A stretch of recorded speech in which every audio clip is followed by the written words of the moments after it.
आर्यन एक निडर लेखक था जिसे रहस्यमयी और शापित जगहों के बारे में लिखकर शोहरत मिली थी। अपनी अगली किताब के लिए उसने राजस्थान के सबसे डरावने गांव भानपुर को चुना।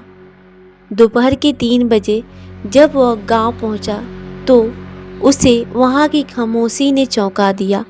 गलियां सुनी थी और लोग घरों में दुबके हुए थे।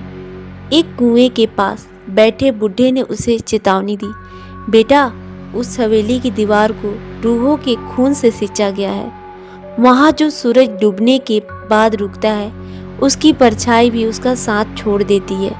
लौट जाओ। आर्यन ने इसे अंधविश्वास मानकर अनसुना कर दिया और अपनी कार सीधे उस पहाड़ी की ओर मोड़ दी जहाँ वह विशाल खंडरनुमा हवेली खड़ी थी। जैसे ही आर्यन ने हवेली के आंगन में कदम रखा, उसे महसूस हुआ तापमान अचानक गिर गया है।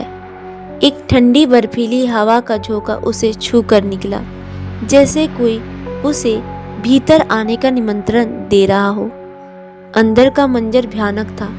धूल भरी सीढ़ियां, फटे हुए पर्दे और दीवारों पर लगी उन पूर्वजों की तस्वीरें जिनकी आंखें आर्यन का पीछा कर रही थी। रात के ठीक 9 बजे सन्नाटा एक अजीब सी आवाज से टूटा, टप टप टप, जैसे ऊपर की मंजिल पर कोई गीले पैर से चल रहा हो। आर्यन टॉर्च लेकर ऊपर पहुंचा, जहां एक विशाल आईना लगा था।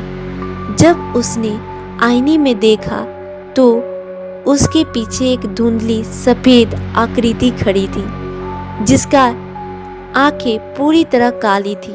आर्यन बिजली की गति से पीछे मुड़ा, लेकिन वहां कोई नहीं। डर के मारे वह भागकर एक कमरे में घुसा, जहां उसे 1920 का एक पत्र मिला, जिस पर लिखा था, जमीन के नीचे जो दबा है वह जाग चुका है, भागो।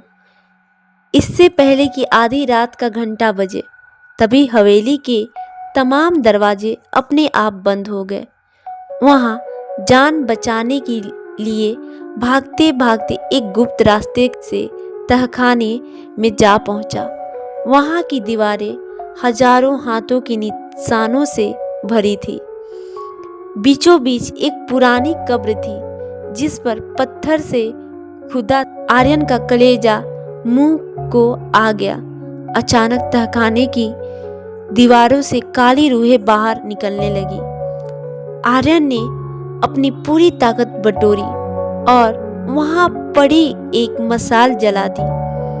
आगे देख रूहें पीछे हटी और उसे बाहर निकलने का एक रास्ता मिला। उसने हवेली से निकलते ही पीछे मुड़कर जलती मशाल फेंक दी और पूरी हवेली आग की लपेट में घिर गई। महीनों बाद आर्यन शहर में एक सामान्य जीवन जी रहा था। एक रात उसके फोन पर एक ईमेल आया, जो खुद उसी की आईडी से भेजा गया था। उसमें एक तस्वीर थी, उसी रात की तस्वीर जब वह भाग रहा था। तस्वीर में आर्यन कार चला रहा था और उसकी पिछली सीट पर एक जली हुई बच्ची बैठी थी। नीचे लिखा था, आग सिर्फ शरीर जलाती है, रूहों को नहीं। तभी उसके कमरे की बिजली गुल हो गई। अंधेरे में 2 लाल आंखें उसके करीब आने लगी। आर्यन डर के मारे चिल्लाने लगा, लेकिन तभी एक ठंडी आवाज गूंजी, प्रार्थना बंद करो आर्यन, क्योंकि तुम जिससे डर रहे हो वो कोई और नहीं बल्कि तुम खुद हो। अचानक कमरे की लाइट जल गई। आर्यन ने सामने रखे आईने में देखा और उसकी रूह कांप गई। आईने में उसका अपना चेहरा नहीं था, बल्कि वही जला हुआ खौफनाक चेहरा था, जिससे वह अब तक भूत समझ रहा था। अचानक उसे अपनी पिछली जिंदगी याद आ गई। वह कोई लेखक नहीं था, बल्कि 1920 में उस हवेली का मालिक था। उसने अपने ही परिवार को जिंदा जला दिया था। वह एक ऐसे समय के चक्र में फंसा था जहां वह हर 100 साल बाद जागता और खुद को एक नया इंसान समझकर अपनी ही मौत की तलाश में निकल पड़ता। वह बच्ची उसकी अपनी बेटी थी जो उसे सच याद दिला रही थी। जैसे ही उसे अपनी असलियत का एहसास हुआ, उसके शहर का वह आलीशान फ्लैट रेत की तरह ढहने लगा। वह वापस उसी भानपुर की जलती हुई हवेली के बीच खड़ा था।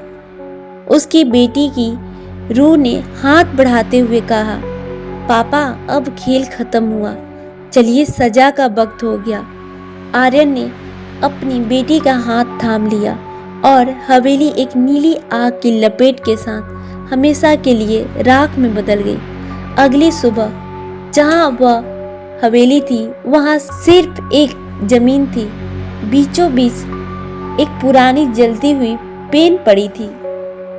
गांव के बुढ़े व्यक्ति ने उस पेन को उठाया और बोला, आखिरकार लेखक ने अपनी कहानी पूरी कर ही ली। क्या आप किसी और रोमांचक विषय पर कहानी सुनना चाहेंगे या इस अंत पर चर्चा करना चाहेंगे?